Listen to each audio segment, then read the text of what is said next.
Para evitar problemas legais, avise as pessoas que elas estão sendo gravadas.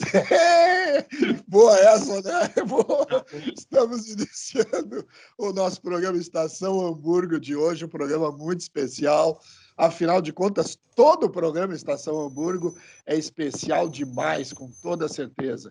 E tenho certeza também que vocês vão gostar hoje, porque, afinal de contas, nós estamos com duas pessoas muito bacanas aqui, Ralph Cardoso, secretário de Cultura de Novo Hamburgo, Udo Salé, secretário do Meio Ambiente, e eu aqui para a gente bater um papinho bem legal e muita coisa boa, né? Nós estamos com tantas coisas, às vezes ruins acontecendo aí no nosso país, em tudo que é lugar, então está na hora da gente falar também de coisas boas. Udo Salé, por exemplo, Ralph, quando a gente estava conversando aqui, antes de iniciar, ele disse que estava falando alemão, descobriu um lugar alemão em lugar Santa Catarina.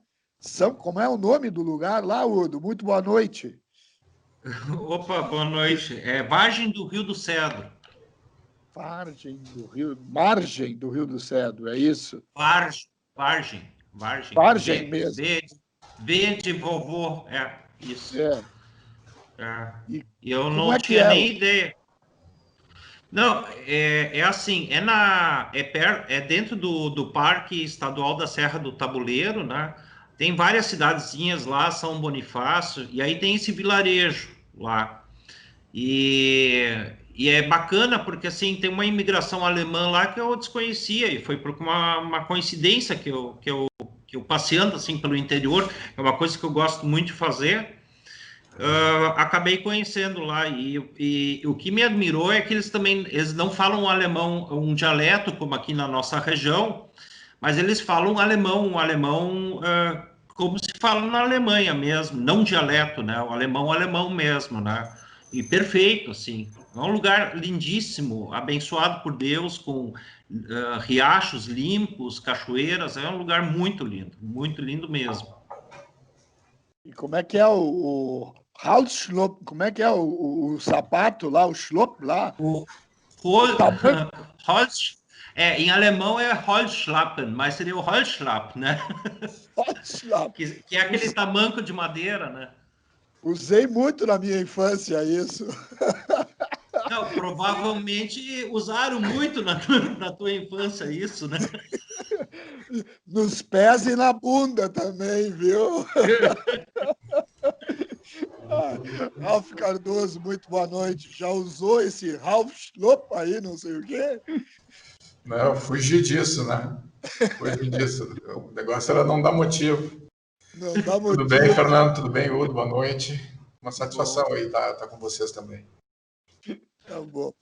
Esse Cardoso é o quê? Cardoso é português?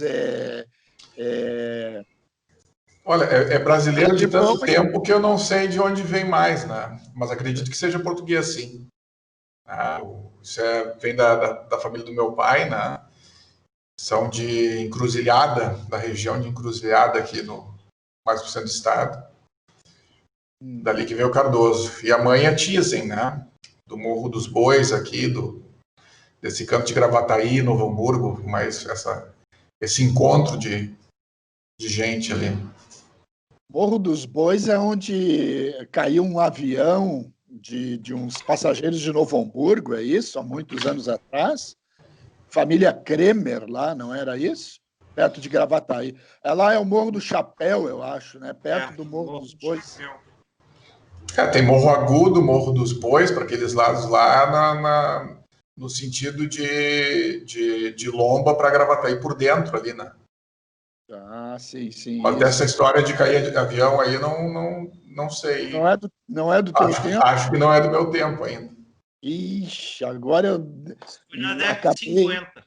Acabei deflagrando a minha idade aí, eu acho, Udo, agora, porque eu lembro disso de infância ainda, mas é de falarem, né? Não que eu tivesse visto alguma coisa. É que eu namorava uma menina que se chamava Kremer, né? E o avô dela foi um dos que faleceu naquele avião lá, por isso, né? Fernando, Oi. foi no dia 28 de julho de 1950. 50? Eu sou de 53. E bateu no Morro do Chapéu, no morro, é aqui no Morro do Sapucaia, bateu no Morro do Sapucaia. Tá aí, da ó. Panera. Nossa, Panera. Ah, tempo da Panera ainda, meu Deus do céu. Mas, Ralf, eu não sei se tu sabia, antes de nós entrarmos aqui conversando, a gente estava batendo um papo, eu e o Udo. O Udo ele faz parte da ANAMA, Associação Nacional dos Órgãos Municipais do Meio Ambiente. Tu sabia disso, Ralf? Sabia.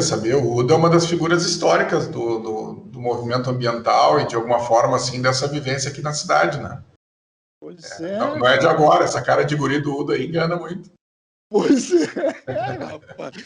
Udo, pode falar um pouquinho para a gente o que é a ANAMA? Que associação é essa? Porque, na verdade, tu falaste aí, né, de gostar tanto de viajar, de conhecer lugares e tal, e principalmente ligado ao meio ambiente, tá aí o porquê, né?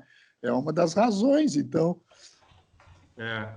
Não, Fernando, a ANAMA, ela é, como dito, é a Associação Nacional dos Órgãos Municipais de Meio Ambiente. Então, todos os órgãos ambientais a nível municipal, de gestão municipal, eles se congregam nessa associação. E ela está dividida assim, ela está primeiro, tem as ANAMAs estaduais, da onde do Rio Grande do Sul eu sou presidente. Aí existe a ANAMA por regiões, né? Daí eu sou presidente da região sul também, que engloba Paraná, Santa Catarina e Rio Grande do Sul. E existe a ANAMA nacional, né? Daí o presidente da ANAMA nacional é do município chamado de Pilar, é lá do Alagoas, né? E a gente tem... o que está acontecendo, assim?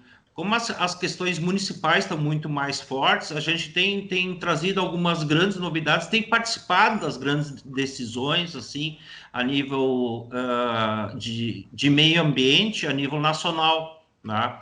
Então, tem tido essa oportunidade. Aqui no Rio Grande do Sul, por exemplo, agora faz umas 2 semanas que a gente conseguiu, finalmente, com que o Estado do Rio Grande do Sul repasse uma taxa que é recolhida pelo IBAMA. Assim, é uma taxa que as empresas pagam ao IBAMA e ela é repassada aos estados. Só que nenhum estado repassa aos municípios. E depois de muitos anos de negociação, agora nós vamos começar a receber aqui no Rio Grande do Sul, quer dizer, o primeiro estado do Brasil que vai começar a ter o repasse municipal, e que é um recurso especificamente para fiscalização e controle de fiscalização ambiental, né?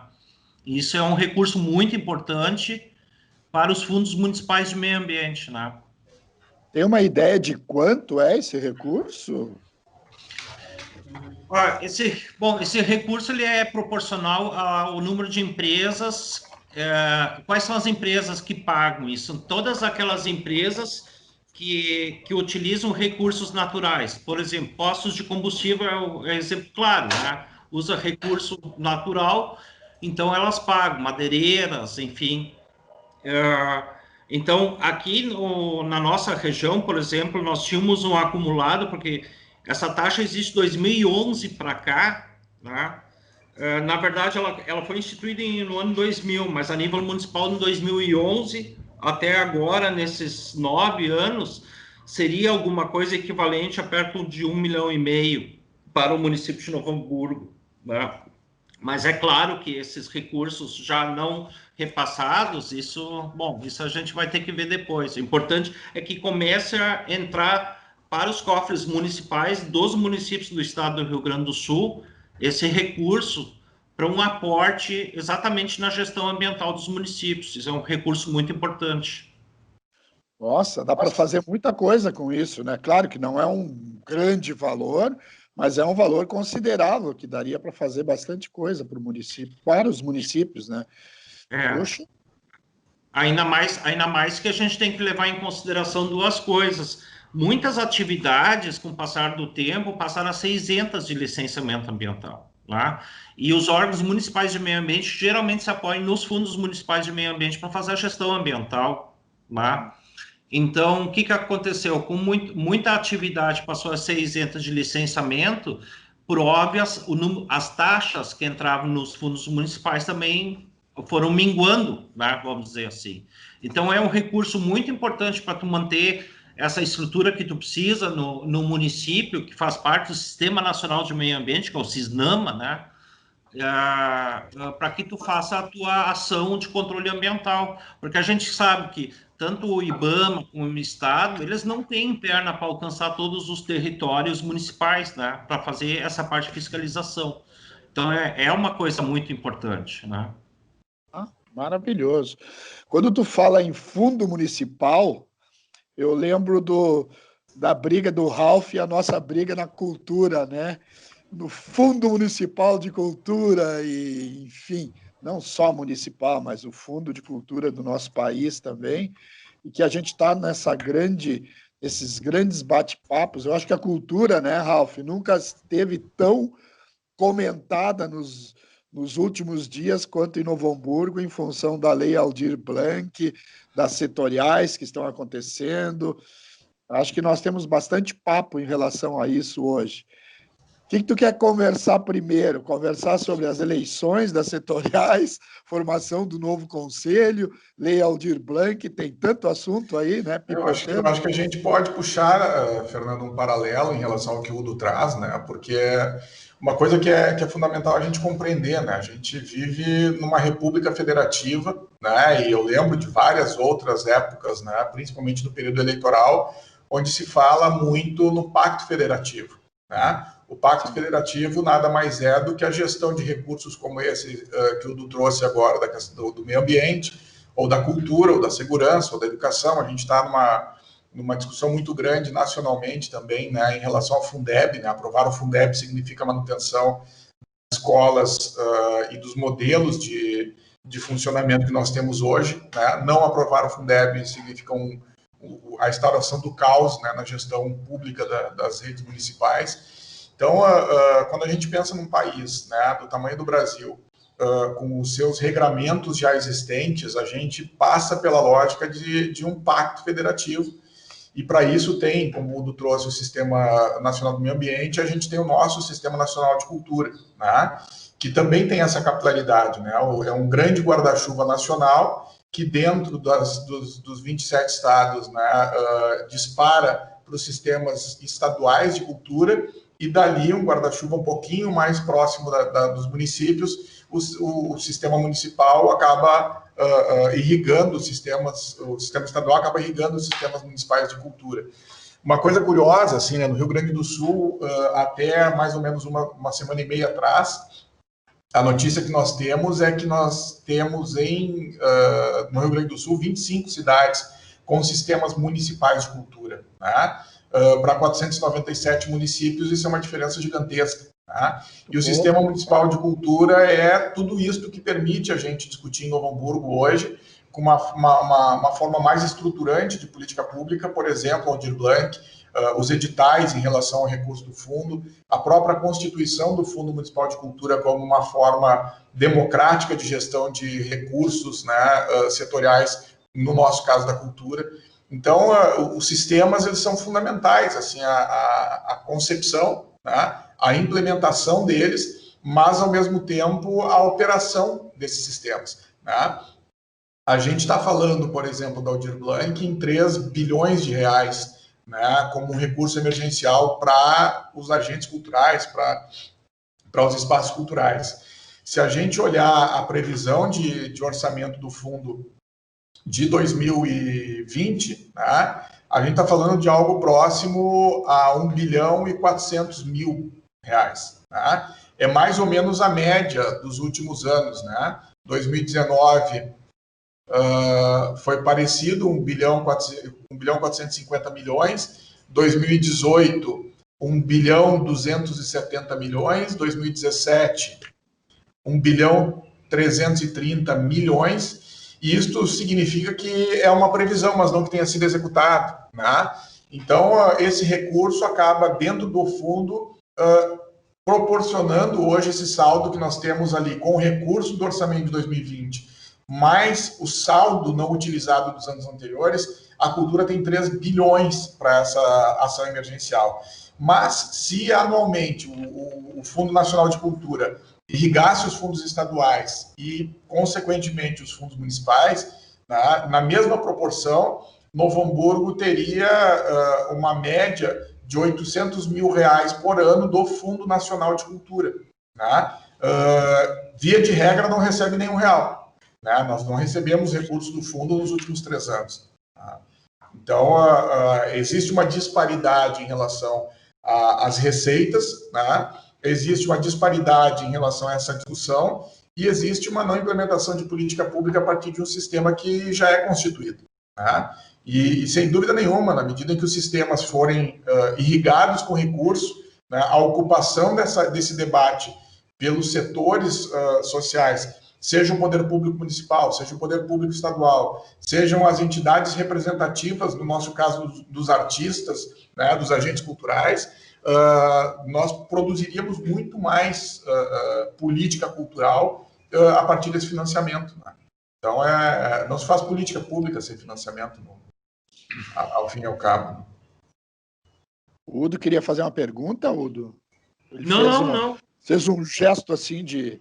Eu estou fazendo aquela linguagem corporal, entende? Quando tu fez assim. Então, posso continuar perguntando alguma coisa para o Ralph, então, ali, mas tu pode te meter a hora que tu quiser aí, entra na conversa também. Assim como daqui a pouco a gente conversa mais contigo também sobre esses assuntos. Existe um mapa cultural, né, Ralph, o mapa cultural de Novo Hamburgo, onde estão... Desse mapa cultural feito em Novo Hamburgo, ele foi para o Estado, esse mapa cultural, né? Na verdade, ele é conjunto, digamos assim, né? Faz no município, vai para o Estado. É assim que funciona? O mapa cultural ele é uma ferramenta para abastecimento de informações de maneira autônoma do setor cultural, né? Em 2017, nós reivindicamos isso ao Ministério da Cultura, ainda existente, Ministério da Cultura à época, né? E em 2018 a gente recebeu autorização, modelou o nosso sistema aqui para isso, e nós passamos a orientar, né, que os agentes culturais, os espaços culturais e os eventos fossem alimentados nesse mapa, porque o mapa ele é uma plataforma de georreferenciamento que permite identificar quem faz teatro, quem faz dança, quem faz música, quem tem espetáculo naquela semana, onde vai ser o espetáculo, porque permite também a associação por espaços, né?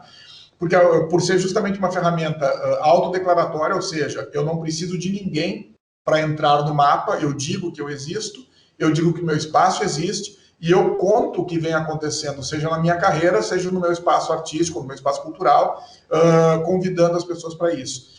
É uma das formas mais democráticas de gestão da cultura, porque justamente ela é autodeclaratória e permite, a partir de uma ferramenta como essa, também a constituição de indicadores, né? É fundamental para isso que o ambiente cultural, os agentes nesse aspecto, comprem a ideia e utilizem essa ferramenta que fica independentemente de governo, né? Então, toda aquela reclamação histórica, né, de não continuidade, de falta de recurso tecnológico, por exemplo. Nesse caso, Novo Hamburgo hoje, com a adoção, né, do mapa cultural, que é uma oferta do extinto Ministério da Cultura, originalmente financiado pelo Instituto TIM, né, mas que é gratuito e autônomo, né? O setor pode fazer a gestão das suas informações, né? Então, o mapa cultural ele vem sendo esse espaço virtual para a identificação do artista local, né? Para a Lei Aldir Blanc, existe uma série de outros critérios sendo construídos, né? O primeiro deles, e aí eu acho que é por onde tu construiu a pergunta, é na divisão de remuneração dos interessados ou das estruturas e pessoas que têm direito a receber recurso emergencial dessa natureza, né? Se dividiu que a parte de remuneração dos CPFs, né, ou seja, do artista, do agente cultural, do trabalhador da cultura, vai ser feita pelo governo do Estado através da Secretaria Estadual da Cultura, né? Para isso, esse trabalhador, essa trabalhadora precisa se cadastrar no sistema que vai ser aberto junto à SEDAC, né, a Secretaria Estadual. Ele vem a ser o mesmo recurso, ou a mesma intenção, né, de remunerar os trabalhadores e trabalhadoras da cultura que não tiveram acesso no auxílio emergencial, aqueles R$600, exato, que vem sendo pago pela Caixa, né, na Caixa. Né? Então, o artista não foi integrado naquele momento, né, não foi reconhecido como profissional, que é um equívoco gigantesco. Né? Se a gente pegar, por exemplo, as últimas informações no Estado, o governo do Estado, no ano passado, apresentou um estudo onde, na indústria criativa, né, que amplia um pouco a ideia de ser só cultura, mas na indústria criativa, que é onde a cultura está inserida, no Rio Grande do Sul, nós tínhamos mais de 130 mil trabalhadoras e trabalhadores registrados. Né?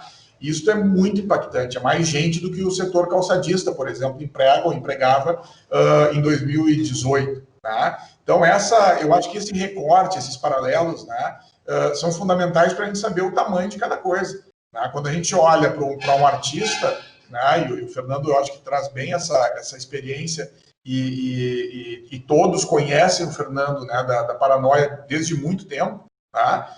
Quanta gente boa já trabalhou com o Fernando, quanta gente boa trabalha com o Fernando, quantas pessoas o Fernando já empregou, né, com registro ou com contratos pontuais em função de um espetáculo ou em função de um projeto, né? Mas é um pouco dessa experiência, né, Fernando? A própria Vale TV, né, ela é um espaço que hoje agrega trabalhadores de mais de um setor. Né? Tu precisa de um eletricista, tu precisa de um cameraman, tu precisa do cara da informática, tu precisa do departamento comercial. Bom, tudo isso gira a partir da indústria criativa, isso gira fundamentalmente a partir desse ambiente onde a cultura está inserida com muita força. Né? E, infelizmente, nós ainda não temos toda a cidade mapeada, digamos assim, em relação a espaços culturais, que agora é uma das discussões que nós estamos fazendo nos grupos, né, nas setoriais e tal, e está faltando isso. Nós temos um prazo para as pessoas fazerem esse tal... O mapeamento da cidade de Novo Hamburgo, que é outra coisa, o mapa cultural é um e o mapeamento que está se fazendo é outro.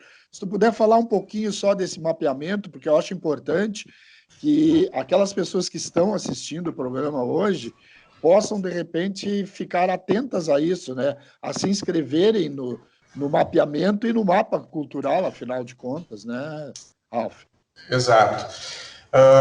Se tu recuperar um pouquinho nas reuniões que nós fizemos ainda em 2017, 2018, né, a gente sempre trouxe a importância, primeiro, da formalidade. Né? Então, as relações passaram a ser documentadas, né? Seja da secretaria com a empresa, seja da secretaria com os editais. Né?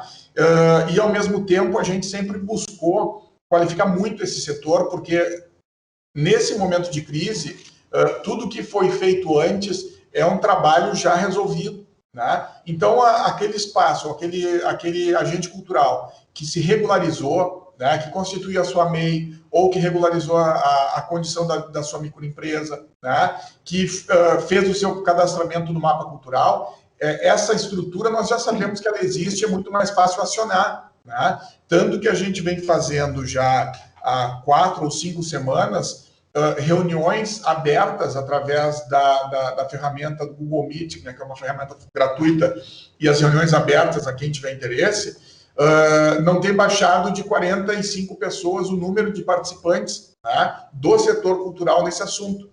Então, e a gente consegue chegar nessas pessoas porque nós fomos atrás desse movimento e muitos desses já foram preenchendo desde 2018 o seu mapa cultural. Né? Então, ali a gente tem telefone, tem o nome do responsável e aí por diante.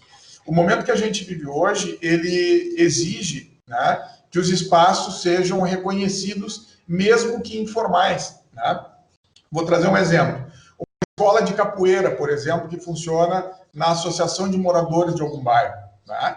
Esse é um espaço cultural reconhecido pela Lei Aldir Blanc, tá? Ao mesmo tempo em que ele é informal. Então, nós temos que dar acolhida a esse. Né? Diferente, por exemplo, vou trazer o exemplo do Paranoia, que eu acho que é um exemplo importante para todos nós aqui, né? Que é uma empresa formal, tem sede, paga aluguel, tem despesas regulares, né, para sua manutenção e que também está sem receita. Né? E a Lei Aldir Blanc ela veio para trazer um pouco de alento, tanto para esse ambiente informal, quanto para essa estrutura já organizada empresarial, como a do Fernando. Né? Então, essa é a discussão que está acontecendo hoje na cultura, não só em Novo Hamburgo, mas no país como um todo. Né? A elaboração dos critérios para a distribuição justa desse recurso, né? Que também tem que atender os agentes culturais, os artistas, o pessoal da técnica, da iluminação, o carregador, o instrutor de dança, de música, de capoeira, né? o instrumentista, né? o ritmista das escolas de samba. Essas pessoas todas têm direito a acessar, né? Por exemplo, o recurso emergencial, né? A verba emergencial para os trabalhadores e trabalhadoras da cultura. Né? Quem não acessou ainda o recurso esse distribuído já há mais tempo pela Caixa, R$600 mensais, né? É a oportunidade de acessar isso, porque é um agente cultural, é um trabalhador da cultura, mesmo que não formalizado. Né? Então, é uma construção, acho que importante, e ao mesmo tempo, né, Fernando, ela é uma discussão muito acalorada, porque ela é em meio a uma crise. Né? Todos nós, independente de mais ou menos afetados pela pandemia, todos nós estamos afetados inclusive economicamente pelo momento. Né? Nenhum de nós está trabalhando de maneira tranquila e, como é que eu vou dizer assim, semelhante ao que sempre foi. Né?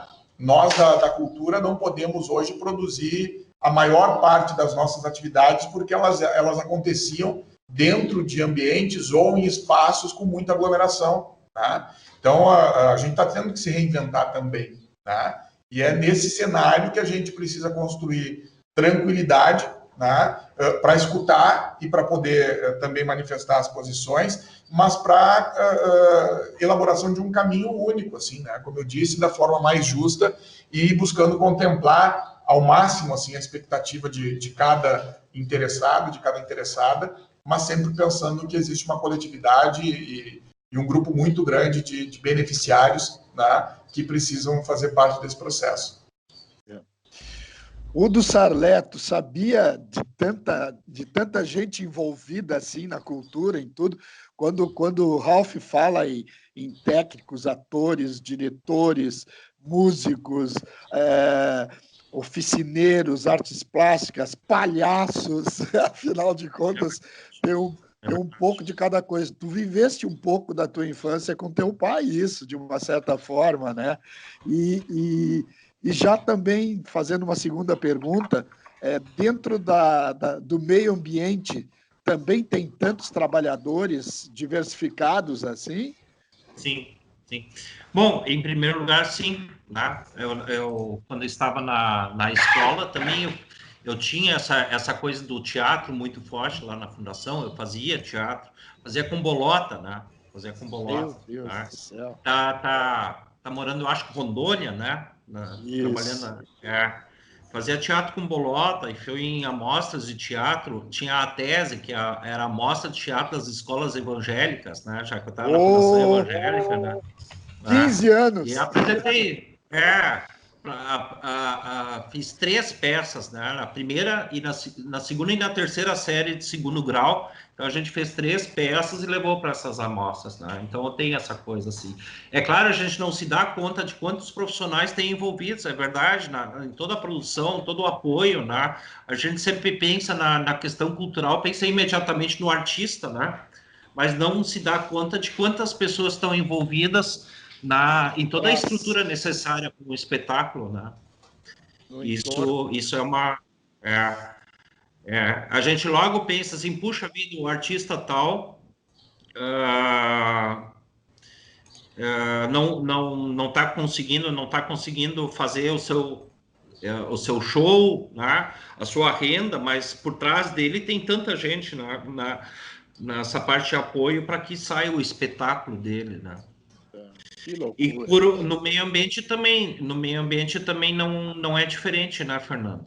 O meio ambiente não é só a questão, os atores, né? Já vou falar então assim, os atores do meio ambiente. Nós temos toda a questão quando a gente pensa em termos de licenciamento ambiental, quantas empresas de consultoria ambiental, de licença, que prestam serviço para buscar o licenciamento ambiental estão por trás. Então, não é só a empresa que está buscando a licença, mas todo um mercado de consultores atrás disso.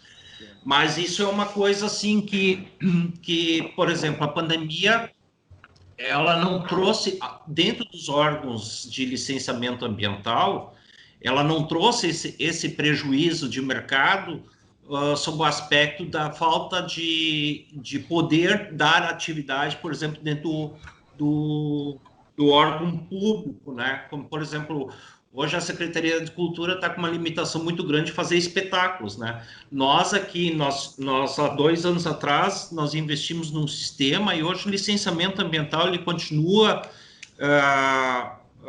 ocorrendo de uma forma muito normal, porque tudo é feito online. Então, as empresas podem enviar sua documentação pelo sistema, tiram dúvidas via e-mail ou por telefone, os técnicos sempre estão à disposição. Então, não houve esse prejuízo. Tá? Então, muitos municípios que não têm essa facilidade, bom, esses ficaram aí um pouco mais engessados na questão de licenciamento ambiental, mas nós não decrescemos muito antes, pelo contrário, nós aumentamos o número de licenças durante esse período de pandemia. Com algumas considerações, assim, a questão dos prazos, né? Alguns prazos legais foram congelados, tá? Outros prazos não poderiam... Eu queria conversar um pouquinho sobre isso, sobre essa questão dos prazos, que muitas vezes o pessoal fica, né, mas demora muito, não sei o quê e tal, papapá. Vamos falar um pouquinho sobre isso depois do nosso intervalo, tá? A gente volta em seguidinha para a segunda parte, então, do nosso programa de hoje. Não saia daí.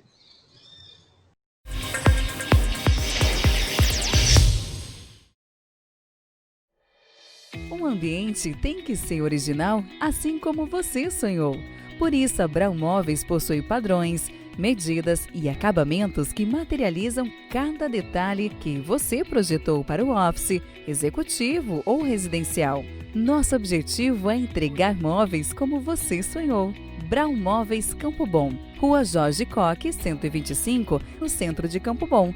Fone 3597-1465.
Voltando com o nosso programa Estação Hamburgo de hoje, conversando com Udo Sarlé, secretário do Meio Ambiente, e Ralf Cardoso, secretário de Cultura de Novo Hamburgo.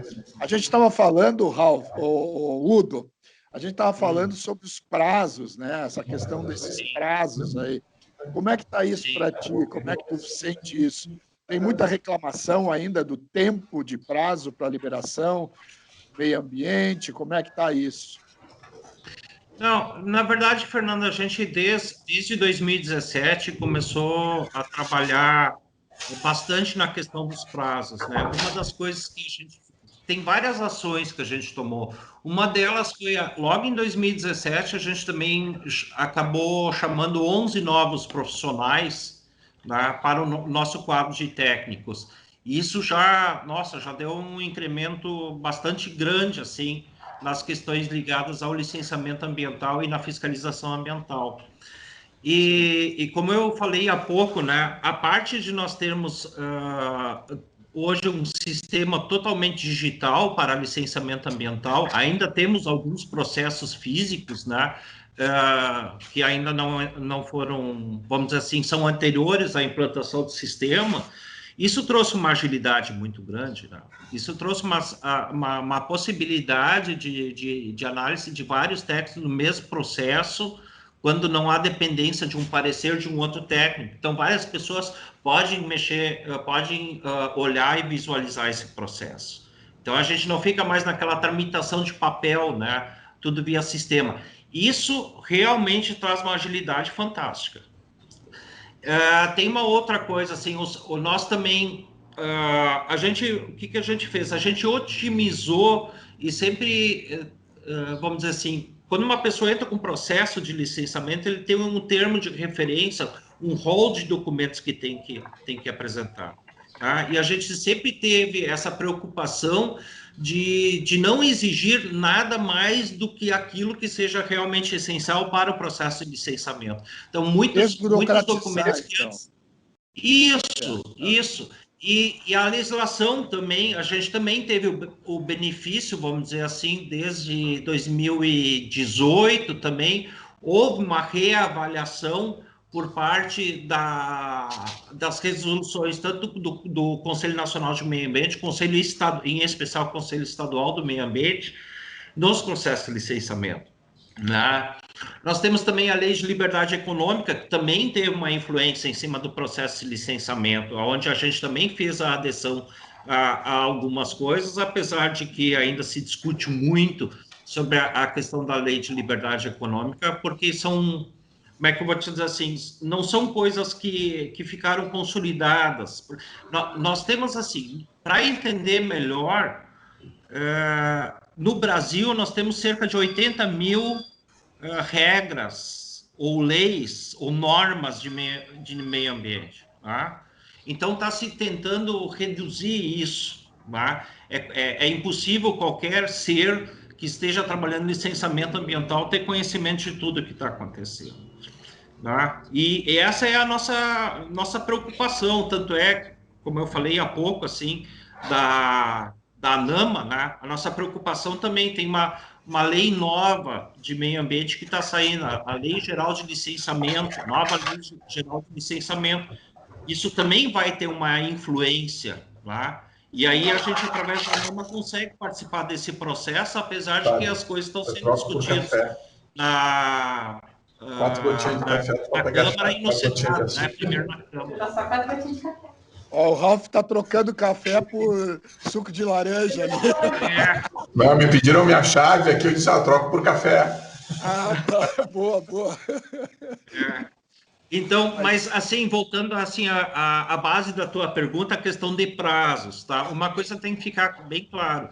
Existem prazos em função da pandemia, eles podem ser flexibilizados até por uma normativa do Estado. Mas existem prazos que estão fixados, por exemplo, em lei, que é, por exemplo, tu fazer o pedido de renovação da tua licença ambiental com 120 dias de antecedência à expiração da tua licença, esse está fixado numa lei complementar, tá? Então, isso é importante que as pessoas se percebam que esse prazo, ele não tem como, através de um decreto, flexibilizar esse prazo. E esse prazo ele é muito importante para as empresas, porque, se obedecido esse prazo, caso, nesses 120 dias que tu pediu a renovação da tua licença, o órgão ambiental não se manifestar, tu tem direito à renovação automática da licença pelo período até que... Ou, não renovação, a prorrogação automática da tua licença até que o órgão licenciador se manifeste. Isso seja na União, no Estado ou no município. Então, hoje, esse prazo de 120 dias é o prazo que os empresários mais têm que olhar. Isso tem que estar na agenda de todo mundo. Esse é o prazo dos prazos mais importantes que as empresas têm, aquelas que têm licenciamento ambiental. Uma dúvida que eu tenho, ela independe do tamanho do projeto. Por exemplo, um terreno pequenininho ali é um prazo e um terreno enorme, tipo lojas Avan em Novo Hamburgo, é muito mais complicado, demora mais em função do tamanho? Tem alguma coisa a ver com tamanho de terreno e de espaço? Não, na verdade, assim, a complexidade reside muito mais no ambiente que tu vai fazer. Agora nós estamos falando em termos de um empreendimento, estamos falando em estrutura, mas ele depende muito mais do ambiente em que tu está querendo fazer esse empreendimento, né? Claro que cada obra tem a sua complexidade, né? Mas depende muito mais da análise do ambiente, de como ele está e o que tu pretende fazer, qual é o empreendimento que queres fazer no local. Nós ainda temos, infelizmente, assim, por exemplo, pessoas que adquirem, né, vamos falar em termos de empreendimento, sei lá, de um condomínio, adquirem a área, fazem todo o planejamento e aí chegam no órgão ambiental e sim, mas tem um banhado aqui. Aí está, e aí, não, esse banhado tem que ser preservado, sabe? Então tem essas, sabe, as pessoas ainda parece que não estão cientes, né? O que me parece estranho, de tanto que a gente fala de meio ambiente, de que antes que façam investimento em cima de uma área, de aquisição de área, bom, verifique qual é a situação ambiental dessa área, né? E não obrigatoriamente precisa procurar no poder público. Pode, nós estávamos mesmo falando da questão do mercado dos consultores ambientais, basta uma consulta a um biólogo, um engenheiro agrônomo, enfim, alguém que tenha habilitação para fazer essa análise, para que o empreendedor também não compre uma coisa que depois possa frustrar o empreendimento dele. Tá? Então, isso é muito importante que se faça essa análise, se tenha em mente a legislação, e sempre se lembrando o seguinte, qual é o nosso papel? Nosso papel como órgão licenciador, ele é fazer com que as atividades econômicas ocorram na cidade, e a gente quer que elas existam efetivamente, com o mínimo de impacto ambiental possível. Tá? Então, muita gente diz, não, o meio ambiente é contra a empresa. Não, não é isso.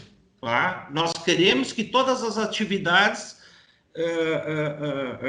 ocorram na cidade, e a gente incentiva muito isso, busca isso, né? Mas com o mínimo de impacto possível. E para isso existem algumas regras. Né? Então, essa é a função do licenciamento ambiental. Licenciamento ambiental não é um documento para nós, meio ambiente. É um documento para que a empresa possa, com tranquilidade, exercer a sua atividade com o mínimo de impacto possível. E, principalmente, passou a ser um documento, isso é importante, passou a ser um documento exigido, por exemplo, se tu tem um financiamento, por exemplo, uma empresa quer comprar uma máquina nova, vai procurar um financiamento do Banco do Brasil, vai pedir licença ambiental, vai querer saber como é que tu estás com o meio ambiente. Ou tu tem um produto de exportação ou um produto de mercado interno que tu vai vender para uma grande empresa, essa empresa tem responsabilidade socioambiental, diz assim, eu quero saber como é que tua empresa está na questão ambiental, vai precisar de licença ambiental. E no mercado internacional nem se fala, quem não tem licenciamento ambiental não precisa nem sonhar em entrar para o mercado internacional. Tá? Então o próprio mercado, a responsabilidade socioambiental das empresas fez com que isso mudasse um pouco, né? Tem que ter o licenciamento ambiental. E sobre esse aspecto, a gente entende aqui que a gente mudou um pouco essa questão assim da Secretaria do Meio Ambiente, no sentido de que nós tenhamos hoje um papel muito mais de estar à disposição para informar e tentar buscar soluções para que a empresa tenha o licenciamento ambiental. E essa postura também mudou, por exemplo, assim, tu pode ver que a nível de, por exemplo, eu já percebi isso a nível de Estado, essa postura também mudou, tá? Essa postura, hoje é muito mais fácil tu sentar numa FEPAM, numa Secretaria do Meio Ambiente do Estado, e tentar buscar soluções para que o empreendimento possa ser feito naquele local, ou que possa ter determinada atividade. Sempre, por óbvio, respeitando a lei. Né? Agora, então, assim, acho que é importante. Bom, quero fazer um empreendimento imobiliário. Faz a consulta na prefeitura, dá para fazer, Bom, quais são as características, essa e essa, né, para que tu não faça um investimento numa coisa que depois vá frustrar tua pretensão de investimento, né? E os órgãos, assim, não é só o órgão ambiental. O órgão público está aí para servir a comunidade. Então, basta perguntar, basta ir à prefeitura, ao órgão estadual, enfim, diz assim, eu posso fazer tal empreendimento, essa é a minha pretensão. A gente está do lado, sim, para que as coisas aconteçam.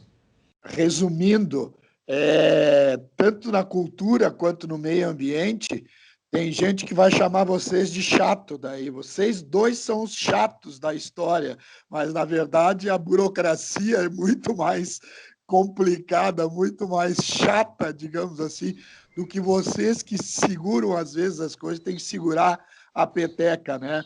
Ralph, depois eu volto para ti, Udo. Eu quero saber do Parcão, hein? É uma pergunta que o pessoal faz bastante em tempos de Covid. Como é que está o Parcão? Ralph, novo Conselho de Cultura sendo construído, digamos assim.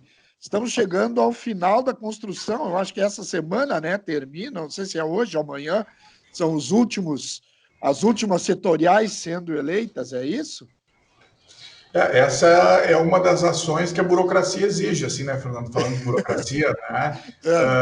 Que é a formalidade da escolha dos representantes da sociedade civil no Conselho Municipal de Política Cultural. Nós tivemos, e tu já participou do Conselho, acredito, desde a fundação do Conselho, tá? Lembrando que a Secretaria, desde 2007, que ela existe desmembrada da educação, mas o Conselho ele tem mandatos bianuais, tá? E metade do Conselho sempre é formada pela sociedade civil, porque justamente isso, né? O Conselho é a representação dos setores para dialogar política pública com as administrações, os governos que são responsáveis pela gestão, pela administração da cidade, tá? E o que a gente está nesse momento finalizando é a escolha dos representantes da sociedade civil, tá? Que precisam de reuniões de pelo menos 10 integrantes daquela mesma setorial, ou seja, o teatro tem que reunir no mínimo 10 pessoas, a dança e aí por diante. Tá? Nós tivemos todas as setoriais já reunidas, sendo que 3 delas nós não tivemos quórum. Tá? Então nós vamos reprisar as chamadas para essas 3 setoriais, que é de música, de coletivos, música, coletivos... Artes plásticas? Não, artes plásticas eu acho que deu. Coletivos culturais, música, daqui a pouco vem a outra. Né? Mas foram das 13 setoriais, né? Das 13 cadeiras da sociedade civil, 10 já elegeram seus representantes e respectivos suplentes. Né? Com isso, a gente tem condições já de dar posse, mesmo que as demais não deem quórum, e nós teremos na mesma proporção o número de indicações da administração, como sempre foi feito, para compor o Conselho e tratar do biênio aí 2020-2022. Tá? O Conselho ele é responsável pelas discussões gerais assim, em relação à cultura. Tá? É no Conselho que se discute as diretrizes, por exemplo, dos editais, quando a gente está falando do recurso do Fundo Municipal de Cultura. Tá? É o Conselho que traz e que leva, de alguma forma, é a caixa de ressonância, né, dos debates prioritários da cultura na cidade, e tem sido uma crescente importante, eu acho, tanto a participação no Conselho, né, dos conselheiros ativamente reunidos a cada mês, né, todo mês tem uma plenária do Conselho, normalmente era segundas-feiras à noite, né, então esse grupo se reunia, e deve, mantida a tradição aí de bons debates, ter um incremento importante assim, na contribuição da sociedade civil, junto com as indicações do governo, para, de alguma forma, articular assim, o próximo período da política cultural da cidade. Né? Acho que é fundamental essa participação social e, inclusive, discutir modos, né, e formas da gente ampliar essa participação da sociedade nas discussões em relação à cultura. Né? Perfeito. Udo, Parcão, Udo. E aí? Como é que está o Parcão, hein?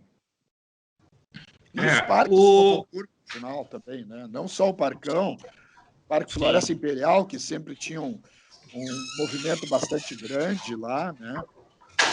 Sim.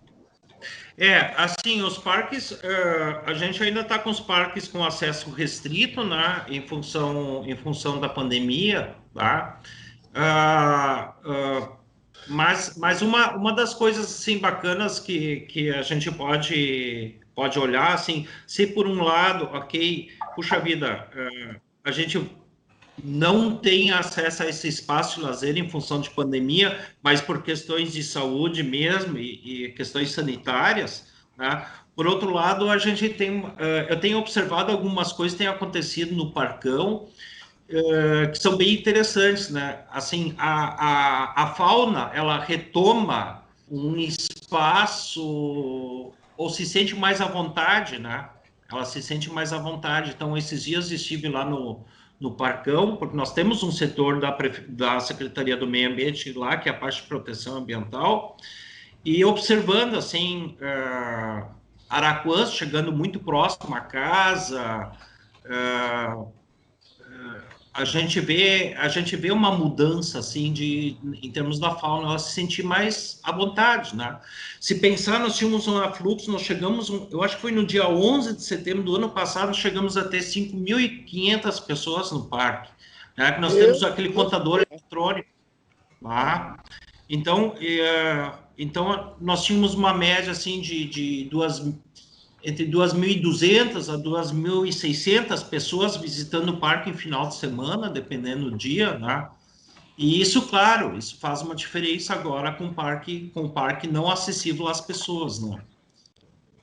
Mas a gente gostaria de retomar o quanto antes possível, né? Gostaria realmente. Tinha um outro projeto que nós tínhamos iniciado, que era a visitação noturna, que a gente chegou a fazer 2 caminhadas noturnas lá, que é legal também para tu observar a fauna noturna, tá? E era um projeto que a gente tinha pretensão de colocar à disposição da comunidade, pequenos grupos, o pessoal iria se inscrever por e-mail, né, para fazer essa caminhada noturna. E é um projeto que, infelizmente, a gente não consegue tocar, né, agora. Mesmo em pequeno grupo, bom, parque fechado é parque fechado, e não dá para a gente fazer essas atividades, né? Mas vamos esperar que logo, em breve, a gente possa retomar as atividades lá no parque. Se voltarmos à bandeira laranja, há a possibilidade de abertura do parque? Uma das coisas que a gente pensou, Fernando, mas não sei bem como fazer isso, que seria limitar o número de acessos. Mas aí como é que tu vai fazer essa distinção, né? Capacidade, sei lá, vamos exagerar, máximo 100 visitantes por final de semana.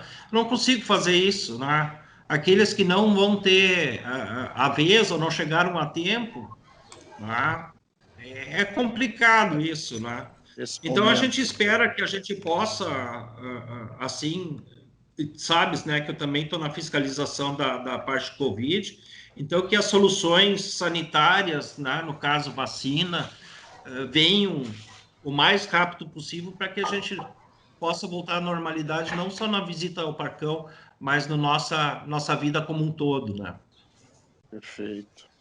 Eu estou num ping-pong aqui, né, entre a cultura e o meio ambiente. Ralph Cardoso, se o Dejair estivesse aqui, ele ia te perguntar como é que está o teatro, Pascoal Carlos Magno, com certeza. Então, eu vou te perguntar também, rápidas palavras, existe alguma possibilidade de abertura ainda esse ano? Ficou meio complicado, como é que está isso? A questão da abertura, eu acho que ela é separada da obra em si, né, Fernando? Porque a abertura de espaços como teatro, ou cinema, ou casas de espetáculo, é uma discussão diretamente relacionada à questão sanitária em função da pandemia. Tá? Em relação à obra do teatro, né, ela foi retomada agora há pouco, né, a gente já recombinou, repactuou isso com a empreiteira, que em função da orientação da Secretaria da Fazenda, que era para que nós não avançássemos em obras até que nós tivéssemos um recorte mais preciso do impacto financeiro nas contas públicas da pandemia, né? Todas as obras praticamente da cidade foram suspensas, né? O Udo, nas reuniões de secretário, lembro que também tinha dificuldades em avançar em algumas obras necessárias, fundamentais, né, mas que também foram retomadas no último período. E no caso do nosso teatro, sim, né, a orientação é que nós já retomássemos com a empreiteira, isso já foi feito há 2 semanas atrás. A gente está agora na fase de medição do que já foi feito, para ser paga essa primeira etapa de trabalho, que foi pouco trabalho, porque da contratação para a execução da obra e início da pandemia, eu acho que nós tivemos aí 15 dias, né, de uma obra de 45 dias. Né? Então, não fosse a pandemia, essa mesma empresa contratada já teria encerrado e nós teríamos, como era a previsão ali entre abril e maio, a reabertura do teatro a pleno. Né? Então, pega todo mundo, né? O Paranoia também não pode fazer espetáculos lá, embora tenha condições de entregar isso do ponto de vista de conforto, materiais, enfim, né? Segue sendo o mesmo ambiente, mas a questão de saúde não permite que a gente aglomere pessoas. Né? Então, nós teremos o teatro reaberto assim que, do ponto de vista sanitário, isso for possível. Né? Esse é um debate que vem acontecendo em todos os países. Né? Algumas casas de espetáculo nos Estados Unidos começaram a estabelecer programas e reabrindo aos poucos. Né? A gente vê isso acontecendo na Europa também com mais informações, né? Mas no Brasil, ainda de maneira tímida, a gente tem debate sobre quando reabrir. Né? Então, certamente a gente vai ter condições de reabrir na medida em que esse debate sobre a questão sanitária tiver resolvido. É a mesma situação que a gente tem na Casa das Artes, por exemplo. Né? A Casa das Artes poderia estar funcionando a pleno, né? Tanto na sala de exposições quanto no auditório aqui em Nazário, e em função da pandemia ela não está aberta. Né? A mesma coisa o Espaço Cultural Urbano Hartz, a mesma coisa a Fundação Sheffield e o nosso museu comunitário, né? Então, infelizmente, essa condição de abertura transcende o debate eminentemente cultural e, no caso do teatro, né, extrapola a finalização da obra ou não. Né? Mas, certamente, em não havendo, né, a pandemia, o cronograma era... Nós conversamos, inclusive, sobre Dançando, né, no início desse ano ali, e a condição era de fazer aqui.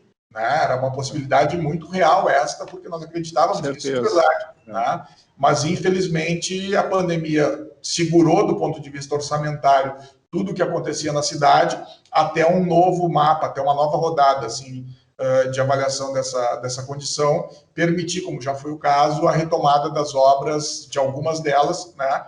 E o teatro, sem dúvida nenhuma, tá nesse hall de obras prioritárias aí, para a gente tão logo seja possível, do ponto de vista sanitário, retomar a atividade no teatro, ele vai estar à disposição para ser feito isso. Maravilha. Olha, nós temos ainda mais uns 5 minutinhos do programa. Eu vou fazer uma pergunta para os dois. Quem quiser já pode começar a responder. Vou filosofar um pouquinho agora aqui. Onde a cultura pode ajudar o meio ambiente e onde o meio ambiente pode ajudar a cultura? Mais precisamente dentro dessas áreas, assim. Então, como o meio ambiente pode ajudar a cultura e como a cultura pode ajudar o meio ambiente? Quem começa? Eu acho que tem uma iniciativa que provavelmente fica para o próximo período, mas fica também, eu acho que um registro bacana disso. Né? Se constituiu um grupo de trabalho entre as secretarias de Meio Ambiente e Cultura, né, para dialogar sobre todos os eventos da cidade, os eventos públicos, tá?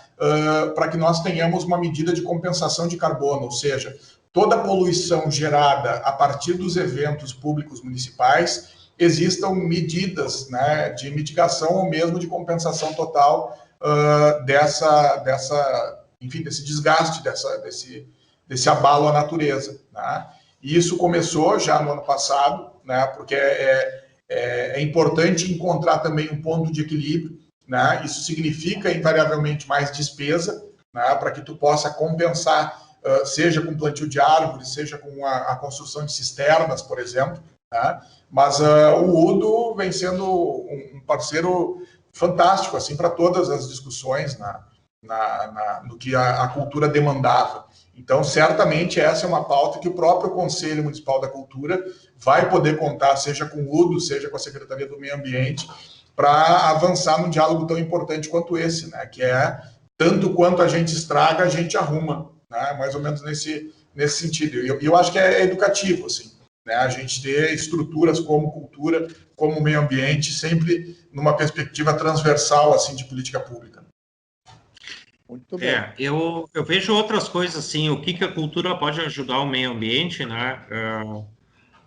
Ou o meio ambiente ajudar a cultura, mas eu acho que a educação ambiental, né? Ela tem sido tão objeto de tantas peças de teatro, tantas produções culturais, né? Seja pela música, seja pelo teatro, pela pintura, pela fotografia, enfim, né? Eu acho que tem muita coisa. Até devolvo a pergunta para ti, Fernando. Quantas peças de teatro no Paranói tu fez com esse olhar ambiental, né? Isso é fundamental. Eu sempre falava assim, eu tinha um sonho e não vai dar de novo. Eu queria fazer uma abertura da primavera com orquestra no Parcão. Infelizmente não vai rolar de novo. Isso era uma coisa que eu queria fazer, né? A primavera e a orquestra no Parcão. A gente levar uma orquestra lá. Eu acho que o Parcão, por exemplo, sempre foi assim, foi palco de muitas atividades da Secretaria de Cultura, e a gente tem essa parceria direta aí entre as duas secretarias. Não, na verdade, não dá para mais separar. Tu não consegue separar meio ambiente de obras, meio ambiente de desenvolvimento urbano, de cultura, de educação, simplesmente não dá. Aí diz, administração, Secretaria da Administração, que é bem interna, assim, da Prefeitura, tem tantas ações que a gente está desenvolvendo junto com a Secretaria de Administração, porque não tem mais como olhar separado disso, né? Não tem como. É a mesma coisa querer afastar a educação. Não há. Cultura, educação, meio ambiente, desenvolvimento urbano, obras, tudo relacionado. Tudo interligado, né? Muito bem. Nosso ponto final, então, de hoje, 1 minutinho para cada um. O que vocês teriam ainda para dizer para a gente em relação ao meio ambiente, cultura, enfim? Ralf, por favor. Bom, eu tenho uma esperança eterna, assim, no ser humano, na vida, e, na minha opinião, as duas condições centrais para qualquer manutenção do ser humano na Terra é incluir no nosso cotidiano a questão ambiental, na nossa prática, na nossa vida, no nosso hábito, né, desde que acorda até a hora que vai dormir, porque não é possível a gente avançar na ocupação do planeta se não tiver uma consciência muito maior e uma prática muito diferente do que a gente vem fazendo, individualmente e coletivamente, né? E em momentos como esse, de crise, de uma pandemia, né, eu reforço a minha convicção de que não é possível, né, consolidar da mesma forma, né, e aí não por conta da extinção do ser humano por força da natureza, né, mas da destruição da humanidade enquanto civilização, né, se não houver cultura, se não houver uma prática afetiva, né, de cultura, e aí eu estou falando não só da arte em si, né, mas dos hábitos, né, da tolerância, e cultura fundamentalmente nada mais é do que a expressão dessas relações humanas como um todo, a maneira com que a gente se encontra, a maneira com que a gente conta as nossas histórias, a maneira com que a gente faz os registros da nossa passagem por aqui. Então, é fundamental e não tem outra maneira, né, de seguirmos em frente, se não for com a leveza da cultura e com os compromissos que o meio ambiente cada vez mais nos exige, né? E cultura faz tão bem, mas tão bem, que se o nosso presidente minimamente atentasse à cultura, ele não ia propor ao Al Gore, por exemplo, no encontro em Davos, para explorar a Amazônia em sociedade com os Estados Unidos, né? Então, tudo que não se faz em cultura e em meio ambiente, o presidente Bolsonaro conseguiu reunir em 45 segundos de fala completamente equivocadas, né? Udo, amor à vida, amor à terra. Mas o que o Ralph fala é isso. Eu acho que a cultura sempre esteve intimamente ligada nas questões ambientais também, né? Afinal de contas, é o marco, é a nossa cultura. Se a gente pensar a questão do patrimônio histórico, por exemplo, que está intimamente ligado nas questões de preservação ambiental, né? A gente tem essa preocupação.